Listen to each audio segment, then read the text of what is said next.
Robert Smith, I'm going to tell you the key moment in today's show. The federal government charges the people running the biggest grocery store chain in America with criminal conspiracy. Their alleged crime? Selling food too cheap. I'm Jacob Goldstein. And I'm Robert Smith, and this is Business History, a show about the history of business. Today's show is about the A&P, biggest grocery store in America in the first part of the 20th century. My grandmother shopped at the A&P on Flatbush Avenue. I saw them in the 70s and 80s. And, you know, the A&P really helped invent the modern grocery store. They figured out how to sell food at low prices. You see their moves today in Walmart, in Costco, on Amazon. But in the eyes of some people, the A&P became a monster. One congressman wrote a bill that actually called them the evil, all caps. Can't believe that got through the lawyers. And underneath all this, there was this big, interesting question or set of questions, like what is fair competition? What is unfair competition? And crucially, when should the government step in to protect small business from big business? Super relevant, still being argued over to this day.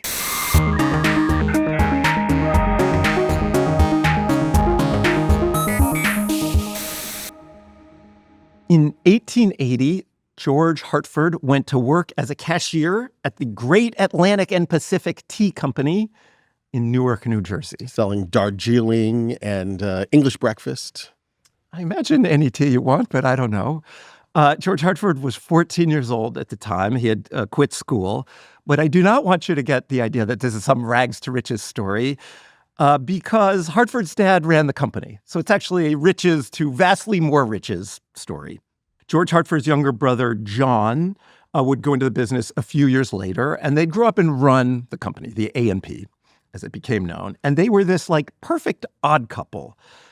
George was quiet and reserved and wore a black suit every day, lived in the same house in New Jersey for 50 years, very cautious at work, basically ran the company's finances. John was much more social, wore tailored suits, bow ties. I love how bow tie is like a symbol of a certain type. Yeah. Back then, everyone wore them, but yes, he's the bow tie guy. When was the last time you could wear a bow tie and it wasn't like, oh, you're the bow tie guy? 1910? Yeah. I don't know. Yeah. I don't know.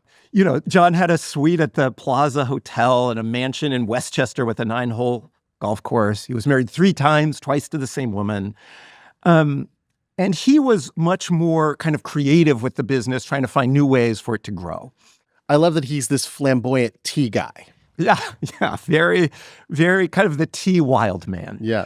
And I should say these details about the brothers and a lot of the details in the show today come from this book, The Great A&P and the Struggle for Small Business in America. It's by Mark Levinson, and it's a great book. And he wrote one of our favorite books called The Box about the shipping container. Also an amazing story that we should definitely do on the show. So John and George Hartford, they get into the family business in the, late 1800s. And at that time, this company has about 150 stores on the East Coast and in the Midwest. And they're doing well, but they're fundamentally in this commodity business, right? They're selling coffee, tea, and sugar, essentially. And that's a problem in any business, because if you have a commodity, it means that every store is stocking the same thing. If you're selling flour and the guy next to you is selling flour, the only way you can compete is on price. You lower your price, they lower their price. Next thing you know, you're both selling it for cost. Yes. A consumer's dream, yes, in many ways, but bad for business. And so there is this classic problem they're trying to solve, which is how do you differentiate yourself so that you can charge more and make a profit? And they're one of the first people to come up with an answer to this problem. Yes, a particular kind of answer. And that is build a brand. And they find this brand in particular around the hot new kitchen product of the late 1800s, new technology, baking powder. Now, I should say, if you want your baked products to rise, your cakes, right, and your cookies, you used to use baking soda and used to add an acid to it. It was a chemical reaction that created bubbles. Very good. Remember this from elementary school. Wow. I know. Baking powder incorporated the acid inside. Yes. So that you could just add water and heat, and it would slowly allow your baked products to rise. This. Did you look this up, or did you know it already? I love baking. Baking chemistry. What's your go-to? My go-to thing to bake? Yeah. Oh, sitting and watching the Great British Bake Off. That's So baking powder is this hot new thing in the 1800s, but food in general was entirely unregulated at this point in history, right? The FDA hadn't come along yet. Maybe someday we'll do a story about, meatpacking in the jungle and the rise of the FDA, but there's no laws regulating what goes into food. And in many foods, including baking powder, it was wildly common to adulterate them, right? Milk often had formaldehyde in it, like poisonous. Yeah. Coffee would often have lead and like ground bones. Oh. Yeah, crazy, right? And it was very common for baking powder to just be like bulked out with starch, right? It's like back in the 90s when you'd go to Washington Square Park to buy weed and it would be oregano. And you didn't know because you're just some dumb kid from California. There was no brand at that point. There was no brand at that point. And, if you zoom out historically, right, late 1800s, you have urbanization. You have people moving away from the farm, from the food they've grown themselves. And all of this adulteration, even poison in the food. And so this is an opportunity for a place where a brand can be really useful, right? If your brand is not just marketing, is not fake, but is in fact reliably what it says it is in a universe where everybody else's is not, that is real value. And so this is why in the last third of the 1800s, you get the rise of a lot of modern food brands. You get Heinz ketchup, you get Pillsbury flour, you get Coca-Cola, Post cereal. It's helping people who've moved to the cities know that what they're getting is real. And the start of advertising. So when you think about it, you're like, oh, I want that Heinz ketchup. Right. People are starting to read newspapers. There's cheap newspapers where you can advertise it. And so George Hartford sees this happening, and he decides to get in on it. And in 1885, the Great Atlantic and Pacific Tea Company starts selling baking powder that is not just white powder scooped out of a big wooden barrel. There could be anything in there, yeah. It comes out of a tin, and the tin has this red label, and in big letters it says A&P. And on the top of the tin, I looked this up, it looks like an American penny, and it says perfectly pure. Uh-huh. Yeah. And I think it actually was. They had this little card that I guess would sit next to it on the shelf or something. And it was an endorsement of Professor R. Ogden Doremus. Is that a real person? Shout out 19th century names. Of Bellevue Hospital Medical College. Quote, I find on chemical analysis that your baking powder is composed of pure materials. Sure, whatever that means. But great advertising. This was it told people that you can trust this brand. And in fact, if it made your cakes great, you would go back and buy it again. Yes, even if it cost a little more, crucially, right? You're paying for that reliability. Now, I've been talking about the rise of brands in general, but I want to point out here that it's not just a brand, right? If you're a grocery store and you're buying Pillsbury flour or Heinz ketchup, you are paying that premium in the wholesale price to Pillsbury or to Heinz, right? What George is doing here is something different, right? They run retail stores, the A&P, and the brand is their own. This is A&P brand baking powder. So what that means is they can charge more for it, and they get to capture the premium, the extra price. Because they're running the factories, they're running the packaging, they're running the transportation. All those areas where you lose a little bit of margin, they're keeping for themselves. Brilliant. Or even if they're not, right? Even if they're just contracting with manufacturers and making sure that it's legit, then they're paying the generic price to those manufacturers and capturing the markup of the brand value. And I make that distinction because today, basically every big retailer has learned this lesson, right? Costco, Kirkland, Whole Foods 365. Key Foods, our local New York grocery store, has Urban Meadow. What is an urban meadow? Is that like Central Park? It sounds disgusting to me. It's why not just call it Rat's Garden from Key Food? I do buy it. Because it's slightly cheaper. And if you're buying a can of beans, it's a can of beans. It's going to be fine. You don't need a Goya. I do not. I like the Goya. Goya is a good product, yeah. See, we're doing it. Yeah, we're doing it. So George Hartford has, I think, invented the store brand. And I should say A&P had sold branded coffee before this. But the baking powder is a real differentiation. And it's doing a second thing, right? It's allowing them to move beyond just a coffee and tea shop into kind of the broader grocery business. So they start growing, they're adding stores, and in 1907, they decide they're going to build this big new headquarters. And it's going to have a power plant, a bakery, a big coffee roasting plant. To your point, they are doing this vertical integration, right, to capture more of the value, right, the value chain. So it's 1907, they're spending all this money. What happens in the history of business in 1907, Robert Smith? Everything comes to a halt with the panic of 1907. There was a run on the banks. Literally, people thought that the banks were going under. And so in 1907, crowds of people flocked their bank to try to get their money back. This was a huge crisis in American economics. Yes, and a time when there was no deposit insurance. So truly, if your money was in the bank and it went out of business, you might not get your money back. Yes, you need to get there first the moment you hear the rumor, and hence the panic. So John Hartford, one of the Hartford brothers, he's in his mid-30s by this point in 1907, and he is the one who goes to the bank to get the company's money out. Because he's living at the plaza. He goes downtown, yeah. And he waits at the bank overnight so that he can go in when it opens. But he's in the middle of the line. Lots of people have gotten there even before him. And so he's worried that the bank's going to run out of money before he gets to the front of the line. So he goes up to the guy in front of the line and says to him, "How much money you got in the bank?" And the guy says, $447. And John says, "I'll tell you what, I'll give you $450 and you give me your spot in line." And the guy takes the deal. I don't know what everybody else in line thought, but it could have started a bidding war, but John was smart. Yeah, he was smart, and he had chutzpah, moxie, all the Yiddish things. And so it worked. He gets the company's money out of the bank, saves the company. And, this is how they survived the panic of 1907. Which a lot of companies did not.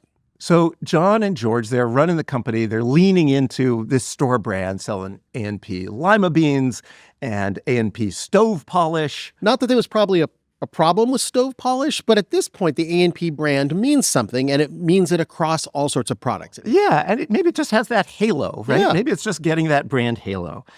But the stores themselves have not changed that much, right? And let's talk for a sec about what grocery stores are like at this point, because it's nothing like what you think of today when you think of a grocery store. And we've done this at Planet Money. The early grocery stores were a high-touch business, as we would say.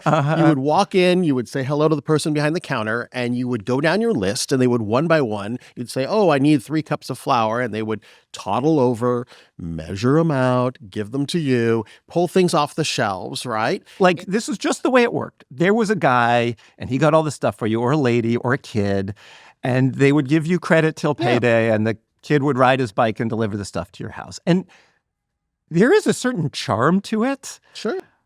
But that charm is wildly inefficient, wildly costly, right? And this is part of the reason groceries were so expensive, right? You have to pay for the guy getting the stuff. You have to pay for all the people who don't pay off their credit at the end of the week, right? That has to be baked into the price. You have to pay for the delivery guy to ride it to your house. Also, of course, farming was super inefficient, and there were all these middlemen in the system. So sure, tiny farms, expensive, yeah.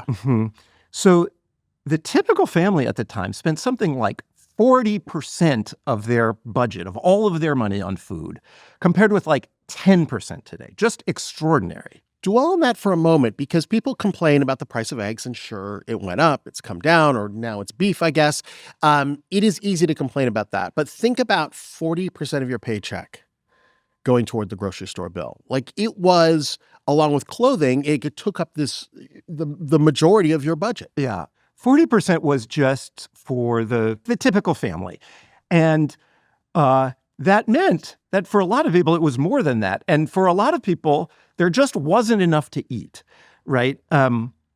One striking fact that reveals this in a kind of brutal way is that around this time, rich people were something like an inch taller on average than everybody else because rich people were not malnourished as children, and many others were. People were stunted because food was so expensive. So this is the state of play around the turn of the 20th century. And George and John Hartford are thinking about how to make groceries cheaper, how to make food cheaper. And almost in secret, they open this little test store in Jersey City, New Jersey, right across the river from Manhattan. And it's really little. It's like 20 feet by 30 feet, which is the size of, a bodega, a gas station convenience store, something like that. And there's fewer items than in a typical A&P store. They don't do any advertising. They don't sell on credit. They don't do delivery. They don't even have a phone, so people can't call and ask for delivery. There's limited hours. And so all that charm you were talking about is gone. But you know what that means? Their costs are much lower. It's much cheaper to run this store, which means they can lower the prices of their goods and still be profitable. Yeah, but who would go to Jersey City and out of your way to shop at a store that is bare bones just for lower prices? Everybody. Everybody loved it. Everybody loves cheap groceries, then as now. And the interesting thing that they hit upon is, and we see this today, like Lidl, right, or Aldi, people love to walk in and see cardboard boxes and no advertising. It feels bare bones. It feels like you're working for your discount. Yeah, like the cheapness is a selling point. You think it's bad that it looks cheap, but it's actually good. They intentionally distress the place. I don't know if they went that far at the A&P, but this cheap limited service model did work, right? And it does look more like what turns into the modern grocery store. Not in every way, but it's cheaper stuff, less service. So they go all in, building hundreds of stores on this cheap store model around the Northeast. And by 1920, there are more than 4,000 A&P stores. And the company is the biggest retailer in the world. Happy ending to the story. Right. You know what happens if you're the biggest retailer in the world at any point in history, as far as I can tell? There's a lot of small businesses that hate you and want to bring you down. It's the early 1920s, and the A&P is opening 7 new stores every day. They're stacking days. Stunning. They're vertically integrating. They're building bakeries around the country, leasing salmon canneries in Alaska, selling so many store brands that they buy a can factory to put all the stuff in the cans that say A&P on them. We're definitely going to talk about cans. And they're also doing this faster than anyone's ever done it before, because the key to the grocery store business is turnover, getting the stuff in, selling it out, bringing it back in. Yes, well, that helps them reduce costs, right? It takes like 4 months for most stores to get from, whatever, farm to customer. They're doing it in like 5 weeks, so they're driving costs down and down. But with all this growth, they are actually kind of overdoing it. What they find is that investing all this money in, bakeries and canneries and new stores isn't increasing their margins very much, right? They're getting less efficient. They're slowing down a little. Stuff is sitting in warehouses longer. And so the Hartford brothers decide to make an important change, really a change in the way they think about the business. What they want to do is not maximize the number of stores they have, but the number of stuff they can sell from the stores that already exist. So if you want to sell more stuff, if you want to increase demand, if you will, what do? I've got this. The professor knows this. You lower prices. Guaranteed low prices. Demand curve slopes down. They're a grocery store, and grocery store profit margins are famously low because even if you put A&P on your baking powder, you're still selling baking powder like everybody else. They have to figure out how to cut costs, right? They're not going to raise prices. And already the stores are pretty bare bones. They can save a little bit on their bakeries and shipping and all of that, or turn over the merchandise faster. They need to look elsewhere to cut those costs. Yeah, so they go to their suppliers, right? They go to, say, the National Biscuit Company. Nabisco. AKA Nabisco, love that. And say, yeah, we love your Oreos, but we'll only buy them if you give us a bulk discount. Oh, and also, we advertise the Oreos in our circulars in the newspaper every week or whatever, and we'd like you to kick in for that because we're advertising Oreos. And if you don't like it, then we'll just go to the Hydrox people because they would love to sell us their sandwich cream cookies. The kosher Oreo. What's not to love? And this works, right? This tough line works. They have scale, they have leverage, and they are driving their costs down. they decide that they are also going to make sure that their profit margins stay low, which is weird, right? Lots of businesses, they're like key goals year to year. It's like, can we drive our margins higher? Not the A&P. They're just like cheap, cheap, cheap, even for ourselves, right? Their profit had been around 3% of sales. So for every $1 of stuff they sell, they get 3% profit, at the end of the day. Now John and George decide, we're going to bring that down. We're going to make sure our profit is never more than 2.5% of sales. Which is so small. But their idea is if you can sell 3 times as much, by lowering your profit margin, you come out ahead in the end. And we see this today, especially all this dealing with the manufacturers and the low profit margin. We see this today in something like Walmart, which, if you look at their net profit, makes 2%, 3%-ish, every quarter. But they have so much volume, they're making billions and billions of dollars. Yeah. Lower margin on higher revenue means more money if the revenue is higher enough. Yeah, and Walmart, you mentioned Walmart having a very low margin. They are also famous for pushing suppliers so hard to lower prices, right? So the formula is a winner. It's a winner for Costco and for Walmart, and it was a huge winner for the A&P. They cut their prices between 1925 and 29 by about 10%, and that 10% discounted prices led sales to more than double. Amazing. So the A&P is huge, right? They're the first retailer to hit $1 billion in annual revenue, but they're not dominant. The grocery store business, again, then as now, is fragmented. Even in parts of the Northeast where they're big, their market share is like 20%, right? So they're not a monopolist. They don't have a monopoly, though they do clearly have bargaining power with the wholesalers, right? But this growth, the fact that they're a $1 billion company, the fact that they're a chain store competing with these charming mom and pop stores, this is creating an army of enemies. A big chunk of America is starting to turn on the A&P here. And some of the enemies are like just obviously self-interested, right? Like all the brokers and middlemen, all the people behind the wholesalers and the mom and pop stores, they are obvious enemies of the A&P because the A&P is going right at them. But of course, the more charming and in kind of a narrative way important enemy of the A&P is the mom and pop stores, right? And they are, in fact, compelling. They're the places most people bought their groceries, and they are one kind of business that you can start by yourself if you're poor, if you're an immigrant, if you're just an ordinary person, you want to make a go of it. So think about this, right? You're an immigrant. You've started a little grocery store. Maybe you live behind the store, right? Your kids maybe work stocking in the store, do their homework, behind the counter. And every day you got to walk by the big A&P that are charging prices that you literally cannot do it because you have no negotiating power. And that is something like you can picture and you can feel for that person. You can't just say, well, shut it all down. It's all going to be A&P in the future.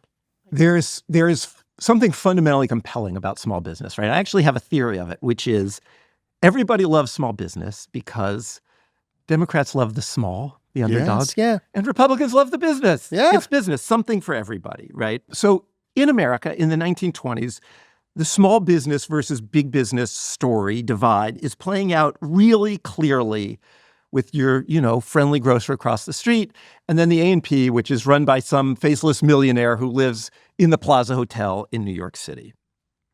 So there is this anti-chain store vibe swirling around, and this one, I'm going to call him an opportunist because he's such an opportunist, comes along and grabs this anti-chain store sentiment and just rides it.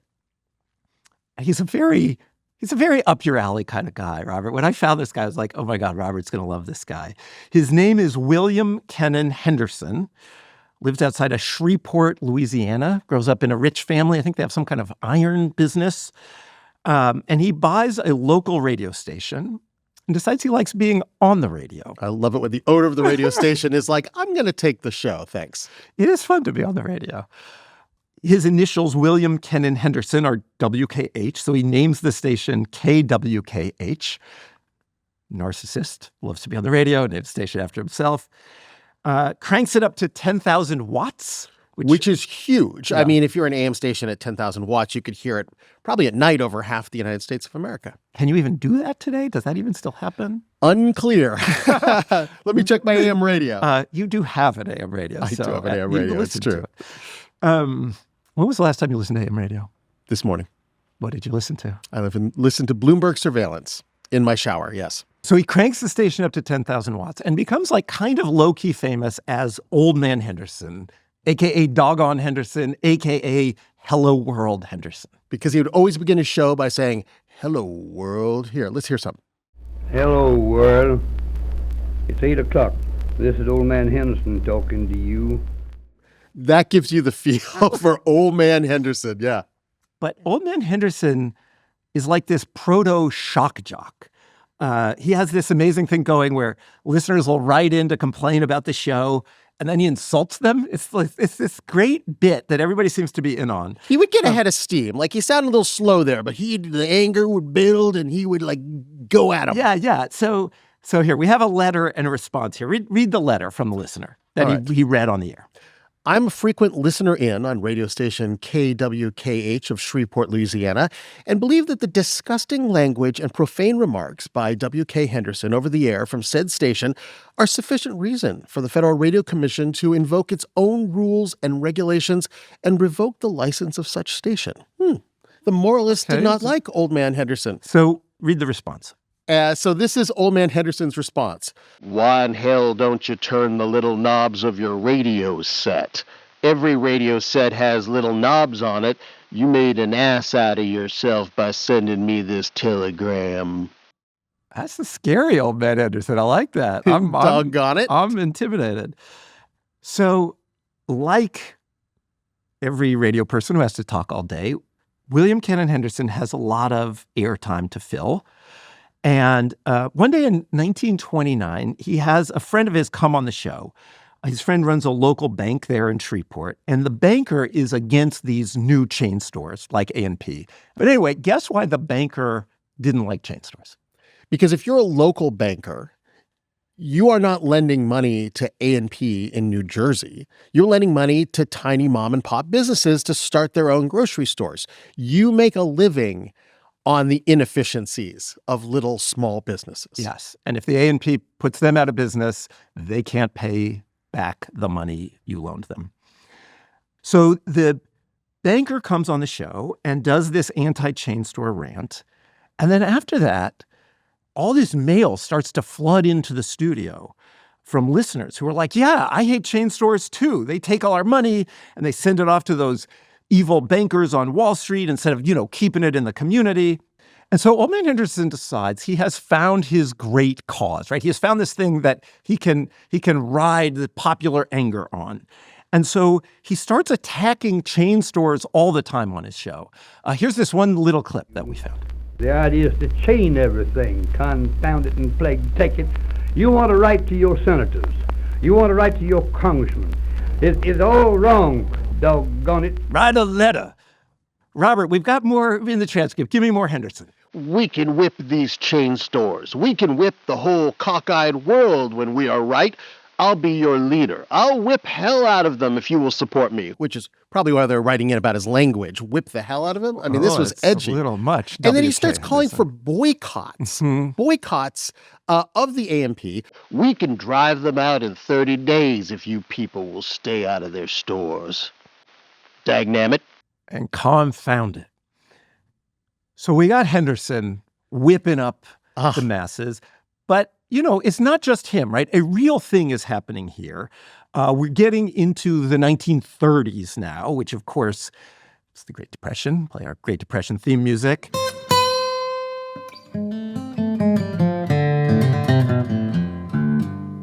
And that is making popular sentiment turn against these amazing efficiencies of modern business. When a third of people are out of work, you're not so psyched about efficient businesses.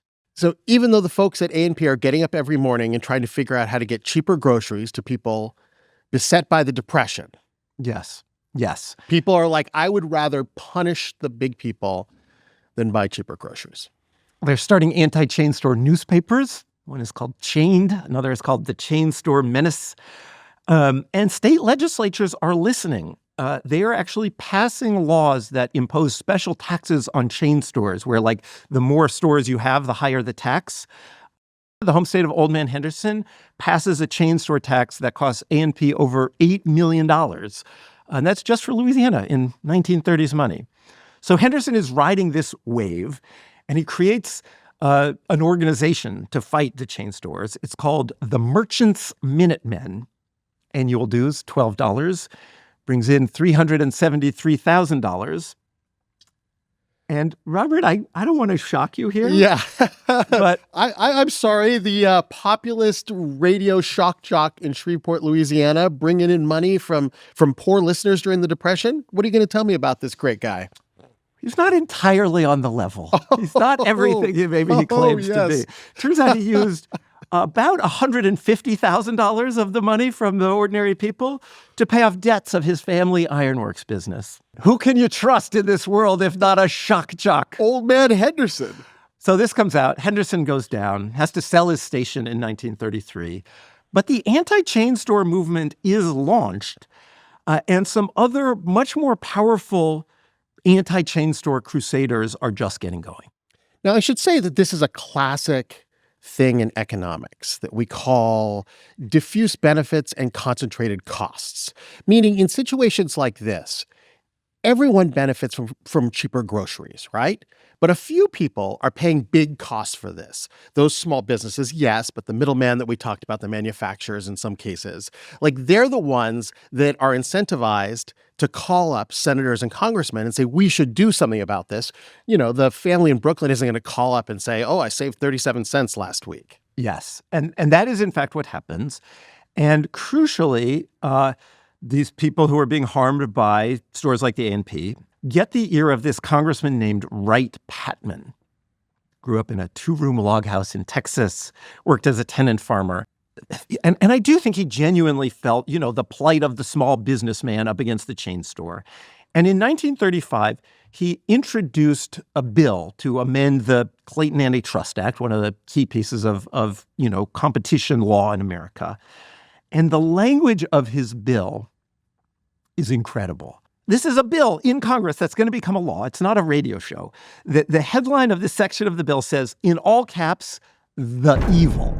Let me read this. Yeah, give it to us. The Goliath is the huge chain stores sapping the civic life of local communities with an absentee overlordship, draining off their earnings to his coffers and reducing their independent businessmen to employees or to idleness. His opponents are not only the independent competitors whom he seeks to eliminate, but the consuming public, whom he hopes then to have at his mercy.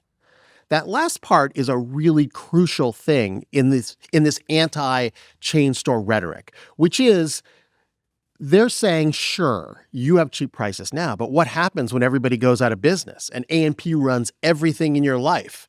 Then they'll jack up the prices and you will be at their mercy, as it says in the bill. Yes. So, right, this is the fear. The fear is that the low prices are just temporary, right? They're just going to do that until there's nobody else left, and then through the roof. I just want to say, and we'll do this at the end too, but this is every battle against every big store or corporation in America for the next 100 years. We hear this exact same argument.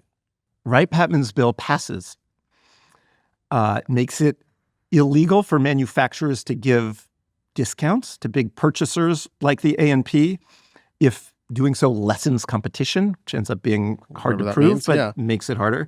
And it also makes it much harder for the A&P to get that advertising money from the manufacturers. So it is clearly going directly at these practices they have used to drive down their own costs. And it works. It has its intended effect. The A&P raises its prices because it basically has to.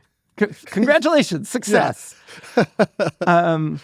But the A&P is still cheaper than those stores, right? They are huge. They're more efficient. So even though the gap has narrowed, they're still cheaper. They're still successful. People still want to shop there because they like cheap groceries.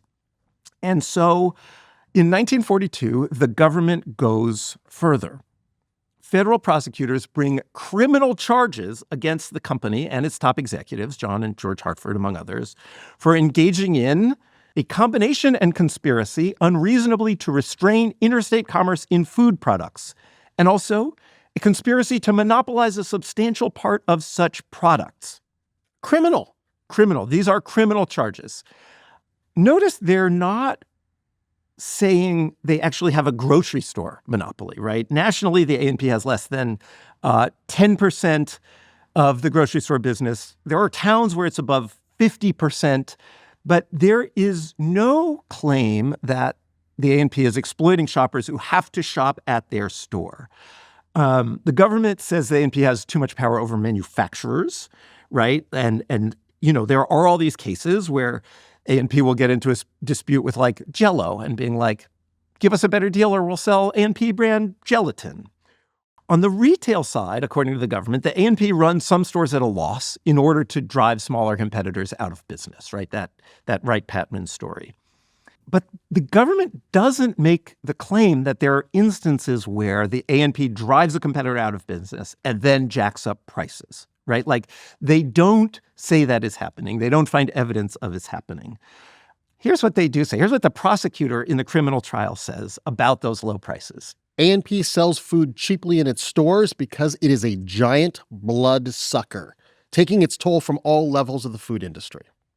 You might even say it's a vampire squid sticking its blood funnel into anything that smells like money, people. I think it was. So the problem, according to the government, is the low prices, right? That is why these charges are being brought against A&P. The trial actually runs for a couple months. And on the last day of the trial, John Hartford himself, the CEO of the company, takes the stand. And we actually get a nice picture of him from the Chicago Tribune. He's 73, but looks younger, spare and well-tanned. He was wearing a gray suit, gray shirt, and a bow tie. Again with the bow tie. At one point, he summarized A&P's general policy by saying, we would rather sell 200 pounds of butter at 1 cent profit than 100 pounds at 2 cents profit. Selling cheap groceries is wrong. John Hartford does not want to be right. Turns out the judge thinks selling cheap groceries is wrong. In his ruling, he writes that U.S. antitrust law has no concern with prices, but looks solely to competition. And so he finds John and George Hartford and a bunch of other executives guilty as charged. I don't want to come off as the conservative economics guy, but the goal of the government should be for everyone to become more efficient and sell things cheaper everywhere, not to stop that competition by making things more expensive. So the Hartfords are guilty as charged. It's not like they have to go to jail, though. They're fined something like $10,000. They're rich. That's fine for them. But the government does keep coming at the A&P. They bring a civil suit, want to break the company up into 7 pieces or something. So like the A and B, the A and C, the A and D. Very good. Judges love to talk about breaking up companies. As do federal antitrust prosecutors, yes. Right? The A&P ends up making a deal. They don't have to break up that way. They divest some like wholesale, produce distributor or something. And the fight against big business persists, right? It kind of moves on from the A&P in a way that's worth talking about because it is this central arc, really, in American business over the last 70 years. So the government keeps going to court to protect small businesses from big businesses in the name of competition. And judges keep finding in favor of small businesses. Big businesses keep losing. And eventually, in the 60s, this law professor comes along and looks at a bunch of these cases. And he says, this is ridiculous, right? And it's really brings you to the core, right?